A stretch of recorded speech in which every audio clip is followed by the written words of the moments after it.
Malgré leur sang-froid, les crocodiles et les alligators sont parmi les parents les plus attentionnés et les plus doux du monde animal. Sérieux? Eh ouais! Les femelles de ces animaux effrayants pondent de 10 à 60 œufs à la fois, qu'elles enfouissent ensuite dans des nids au bord de la rivière. Elles construisent ces nids avec des plantes qu'elles déchiquettent avec leurs dents et qu'elles poussent ensemble avec leurs pattes arrière. Ensuite, les mamans crocodiles attendent patiemment pendant une période pouvant aller jusqu'à 3 mois, protégeant leur futur bébé de tout danger.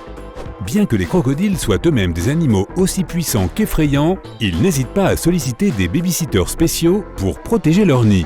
Les Eudycnèmes vermiculés. Cela peut sembler assez risqué, mais ces oiseaux ont formé une alliance mutuellement profitable avec les crocos. Ils placent leurs œufs à proximité et ensemble, ils font fuir les gros reptiles tels que les varans du Nil et autres prédateurs. Les crocodiles ont une excellente ouïe. Les cris des oiseaux avertissent la mère de tous les invités indésirables. Et la maman crocodile sort de l'eau pour protéger ses bébés et les nids d'oiseaux par la même occasion. Lorsque les bébés crocodiles naissent, ils ont la taille d'une grosse banane et il leur faut des années pour atteindre la maturité, de 4 à 15 ans selon les espèces. Dans certains cas, une femelle crocodile aide ses bébés à éclore en mettant les œufs dans sa bouche et en les faisant rouler.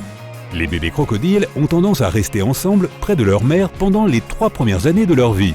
La mère aide ses enfants à sortir du nid et les transporte jusqu'à l'eau dans sa bouche. Une femelle crocodile peut mettre jusqu'à 15 bébés dans sa bouche en même temps, et l'instinct l'empêche d'abattre ses mâchoires. Ainsi, les bébés nouvellement éclos se sentent en sécurité dans la bouche du crocodile comme s'il s'agissait d'un berceau. Un berceau très dentu. Bien que le crocodile apprenne à ses petits à chasser et les protège des prédateurs, seuls 1% environ des petits survivent jusqu'à l'âge adulte, en raison des prédateurs et des conditions climatiques. Triste nouvelle pour tout parent, mais les crocodiles sont des reptiles à sang-froid après tout. La seule raison pour laquelle ils pleurent est physiologique plutôt qu'émotionnelle. Lorsque les crocodiles passent suffisamment de temps hors de l'eau, leurs yeux deviennent si secs qu'ils pleurent pour les garder humides. Si un bébé crocodile réussit à survivre à son enfance, il a la chance de vivre une très longue vie. Tout comme d'autres reptiles, tortues et baleines, les crocodiles présentent ce que l'on appelle une sénescence négligeable, ou en termes simples, une absence de vieillissement normal. Cela signifie qu'ils ne vieillissent pas vraiment, mais qu'ils deviennent plus gros et plus méchants. Ils ont seulement peur de tomber malades ou d'être attaqués par d'autres prédateurs. Bien que la durée de vie moyenne des crocodiles varie de 50 à 70 ans, certains d'entre eux atteignent plus de 100 ans. Donc en théorie, quelqu'un pourrait croiser un crocodile de 500 ans, aussi énorme qu'un avion, quelque part au fin fond des tropiques. Mais ses chances de survivre et de relater cette rencontre sont plutôt minces, car l'appétit du crocodile croît proportionnellement à son corps. Mr. Freshy, qui est décédé à l'âge de 140 ans, était le plus vieux crocodile étudié en état de captivité. Il avait été capturé dans la rivière Moorhead en 1970 et résidait dans l'Australia Zoo du Queensland. Mr. Freddy portait le nom de son espèce, le crocodile d'eau douce, une race qui n'a jamais été connue pour s'en prendre aux humains. À l'âge de 10 ans, lorsque les crocodiles atteignent une longueur de corps d'environ 1,5 à 3 mètres, ils deviennent suffisamment matures pour donner naissance à leur propre bébé. La danse d'accouplement comporte plusieurs étapes. Les mâles produisent un son spécial à basse fréquence, que les humains ne peuvent pas percevoir. Mais pour les femelles crocodiles, ce son ressemble à une invitation à devenir mère et à perpétuer la douce tradition parentale. Bien entendu, les crocodiles ne sont pas les seuls animaux à faire preuve d'un dévouement et de valeurs familiales tout à fait remarquables. Les ours polaires, par exemple, sont très dévoués et prennent leur temps d'enseigner à leurs petits toutes les techniques de survie nécessaires dans un climat froid. Lorsque les bébés sont encore dans le ventre de leur mère, les ours polaires aménagent un espace spécial en creusant dans de profondes congères. Cet espace sert de maison aux futurs oursons. Ils passent les premiers mois de leur vie à recevoir le lait et la chaleur de leur mère. Les ours polaires mettent généralement bas entre novembre et janvier et ne laissent pas sortir les oursons avant le printemps. La fourrure des nouveau-nés est très fine et ils ne sont pas encore prêts à affronter les grands froids. Une fois que les oursons sortent de leur tanière, la mère ours commence à leur apprendre comment survivre dans le monde extérieur. Les bébés imitent tous ces mouvements, apprennent à nager, à chasser, à creuser des tanières et à migrer. La mère combat les prédateurs et les ours polaires plus grands et cache ses oursons de toute menace. Après 2 ou 3 ans de vie commune, les petits ont appris tout ce qu'ils devaient savoir et quittent leur maman. Ils seront capables de la reconnaître tout au long de leur vie, soit en moyenne 30 ans. Un autre exemple de maternité attentionnée peut être observé chez nos proches parents, les primates. Les gorilles, les chimpanzés et leurs cousins bonobos câlinent et embrassent leur nouveau-né, tout comme les humains. En nourrissant leurs petits, les femelles primates libèrent des hormones spéciales associées à des sentiments de maternité et de douceur. En matière d'allaitement, les orang-outans sont les champions. Ce processus peut se poursuivre jusqu'à 8 ans. Dans la nature, les mères orang-outans allaitent leur progéniture plus longtemps que n'importe quel autre primate. Pendant cette période, les mères apprennent à leurs petits à trouver de la nourriture et à construire eux-mêmes des nids pour y dormir.